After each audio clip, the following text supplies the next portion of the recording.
دوسری بات، جیسے کہ آپ کے نظریات میں تقلید جو ہے صحیح نہیں ہے، آپ اس کو نہیں مانتے ہیں، تو ایک ایسا شیعہ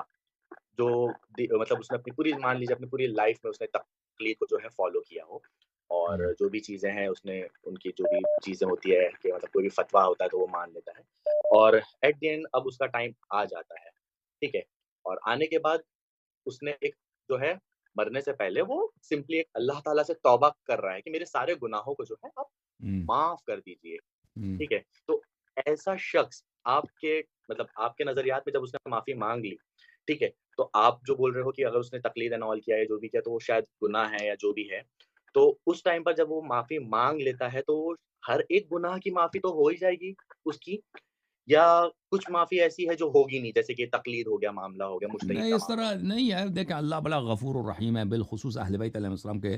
محبین کے ساتھ اللہ کی رحمت بہت زیادہ ہے، اور اہل بیت علیہ السلام بھی اپنے شیعوں سے محبت کرتے ہیں۔ اگر کوئی شخص زندگی میں اس کو پتہ نہیں ہے کہ ایک راستہ غلط ہے، ٹھیک ہے نا، ایک چیز غلط ہے، وہ یہ سمجھ رہا تھا کہ اہل بیت علیہ السلام کا فرمان یہی ہے کہ تم تقلید کرو، وہ اس راستے پہ چلتا رہا،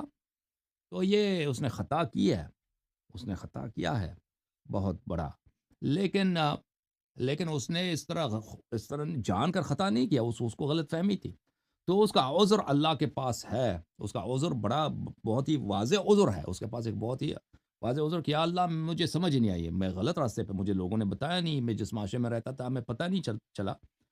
تو اللہ تعالیٰ تو بڑا غفور اور بڑا رحیم ہے۔ اللہ تعالیٰ جب مشرکین کے لیے فرماتا ہے کہ کوئی شخص اگر مشرک ہو، اس کو کبھی دین کا پتہ نہ ہو، قرآن مجید کی آیت، اللہ تعالیٰ اس کو معاف کرتا ہے اور جنت بھی لے کے جا سکتا ہے یا اس کی نجات ہو سکتی ہے مشرک کی حد تک، ٹھیک ہے نا، تو یہ تو شیعوں کے یہ خطا، تو یہ تو بہت اس کے مقابلے میں کچھ بھی نہیں ہے، بالخصوص اگر عمدن نہیں ہے، اس نے خطا کیا، پھر اس نے توبہ، آپ کہتے ہیں توبہ بھی کیا نا، تو اس کا آئندہ مستقبل کو تو اللہ جانتا ہے، لوگوں کے احوال، لوگوں کے حالات کیا ہیں مرنے کے بعد، یہ تو اللہ جانتا ہے، لیکن اللہ کے فضل و کرم سے یہ بعید نہیں ہے کہ اللہ تعالیٰ اس کو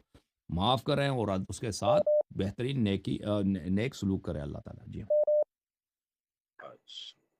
ٹھیک ہے، اور اللہ علیہ صاحب ایک اور چیز آپ سے پوچھنا چاہوں گا کہ جی کوئی ایک ایسی کتاب جو سب سے آپ کی فیوریٹ ہو، کوئی بھی امام کی، اول امام سے لے کے آخری امام تک، کوئی بھی ایک ایسی کتاب بتائیں جو آپ کی فیوریٹ ہو، تو مطلب مجھے بھی دیکھیں اگر بتائیں۔ آپ دعاؤں کا پڑھنا چاہتے ہیں جو بہت ہی انسان کو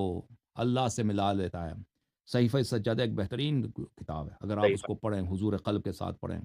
اللہ کے سامنے، یہ بہت انسان کی تربیت کر لیتا ہے، اللہ کے قریب لے کے جاتا ہے۔ اسی طرح بات، زیارات جو ہیں ائمہ طاہرین علیہ السلام کی زیارات، ان کو پڑھنے سے، اور مفاتیح الجنان میں جو اعمال ہے اگر انسانوں کو بجا لائے تو یہ بہت ہی بہترین ہے۔ اس کے علاوہ اللہ آپ کا بھلا کرے، کتاب تفسیر البرہان بہت اچھی کتاب ہے، اگر انسان اس کا مطالعہ کرے، قرآن مجید کی آیات کی تفسیر ہے، اس سے انسان کی اہل بیت علیہ السلام کے متعلق آیات کے متعلق دین کے مختلف مسائل، امامت ہے، انبیاء کی تاریخ ہے، توحید ہے، مختلف آیات میں اسی مناسبت سے اہل بیت علیہ السلام کا پوائنٹ آف ویو اور ان کے ارشادات اور ان کے فرامین انسان کو پتہ چل جاتا ہے۔ اس کے علاوہ اللہ آپ کا بھلا کرے، میں آپ کی خدمت میں عرض کروں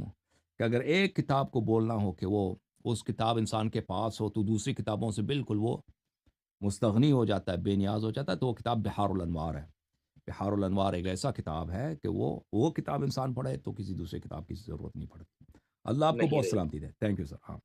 بہت مہربانی، شکر، اللہ تھینک یو آپ میرے کو بھائی، اللہ آپ کو بہت عزت دے میرے بھائی۔ آقا جائیے، مولا جائیے،